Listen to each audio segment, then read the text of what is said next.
Hey, what's going on? I'm Matt O'Leary back with another video, and today I'll be talking about Bill Belichick versus rookie quarterbacks and what Zach Wilson will have to do in order to be one of the few who have been able to beat him. Before we get started, just wanted to mention you can follow me on social media at Matt O'Leary NY. If you haven't already, please make sure to subscribe to the Just Jets podcast. And before we jump into the video, a word from my bookie. The NFL is back in action, and so is winning season at my bookie. With over $500,000 in contest prize money, winning season makes the big games better and the victories even sweeter. Head to mybookie.ag and choose from a variety of boosts, contests, and promotions up for grabs. Highlighted by the crown jewel of winning season, the famed MyBookie Super Contest. It only costs $10 to enter. You pick 5 games against the spread each week. Each win earns you a point, and each point gets you closer to the grand prize. If you missed out on week 1, don't even sweat it because entries are still open, and all it takes is one solid week for you to get back in the mix. Don't just take my word for it. Join now and start your winning season with MyBookie today. In order to get you started, make your first deposit at mybookie.ag and use promo code JETS10 to instantly receive double your deposit. That's double your money to double your winnings with your first ever deposit using promo code JETS10. Bet anything, anytime, anywhere with MyBookie. So I'm sure you've seen the stat. 21-6 all time against rookie quarterbacks. He's dominant against rookie signal callers. At home, specifically, no rookie quarterback has beaten Bill Belichick at home. He is 13-0.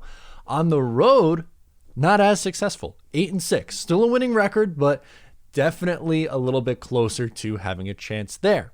And of the 6 quarterbacks to do it, 2 of them have been members of the New York Jets. And one of them was the only rookie head coach and rookie quarterback combination. We'll talk about all of them briefly. Roethlisberger did it in 2004. Good year from Roethlisberger that year with the Pittsburgh Steelers. Mark Sanchez did it in 2009. There is your rookie quarterback and rookie head coach combination. That was also in week 2. The Jets also wore all white at home. Am I connecting the dots here? Are you doing it as well? Colt McCoy, that's a strange one, in 2010 did it with the Browns. Russell Wilson in 2012 with the Seahawks. Geno Smith in a really fun game in 2013. And Tua just did it last year in 2020. Now, in this lead up to the week, Bill Belichick did say that Zach Wilson is explosive, has a stellar arm, is extremely athletic, and all of that stuff is true. He thinks highly of this player.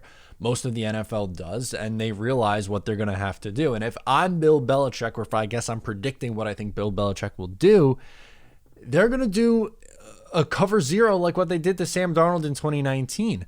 Specifically in that game, they got in Sam Darnold's head. He played terribly. It was a really bad game from Sam. Probably his worst game in the NFL, threw 4 picks, the whole 9. It was really, really bad.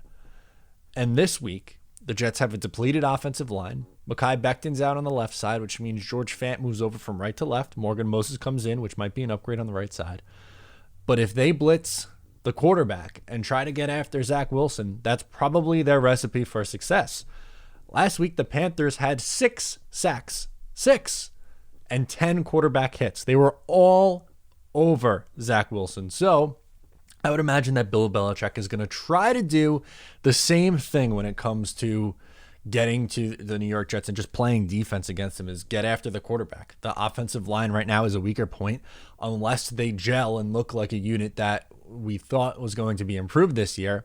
It very well could be a long game. But in order to combat that, they're going to have to get the ball out quick. So LaFleur is going to have to get a slant game going, get the ball out in your playmakers' hands, get it out into Elijah Moore's hands, get it out into Corey Davis's hands, and let them do things with the yard after the catch. Heck, even having Jamison Crowder back, which I think is going to be a nice addition. You get Keelan Cole back. It's all good thing. Like, those are positives. Sure, losing Becton is a massive negative, but you have a positive of getting Crowder and Keelan Cole back into the mix, which is only going to make the Jets' receiving depth chart a little bit deeper. Now, I would also imagine that this is going to be a low-scoring game. I like the under this week at 42.5.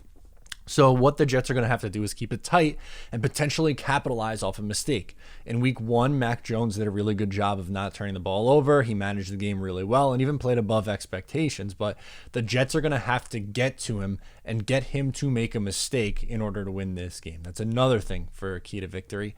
And last, just feed off the crowd. It's going to be the first pumped up crowd at MetLife Stadium in a very, very long time. A really long time. Think about it. 2019. And when was the last time the Jets fans really cared in 2019 and was rooting for wins?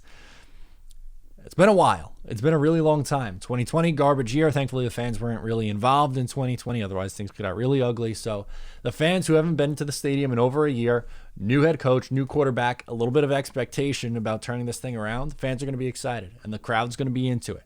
It's the home opener. Play a tight game. It's not too much to ask for. Hopefully the Jets aren't getting blown out. I think there's a world where the Jets could win this.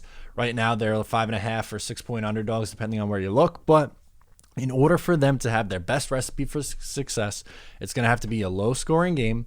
It's going to have to be a lot of just surviving on offense and make Mac Jones have a mistake. I think that's the key to the New York Jets victory. Let me know what you think Zach Wilson has to do against this Bill Belichick defense. What do you think Bill's going to do? All that. Let me know in the comments below or on social media. Thank you so much for tuning in. Once again, I'm Matt O'Leary, and I'll talk to you next time.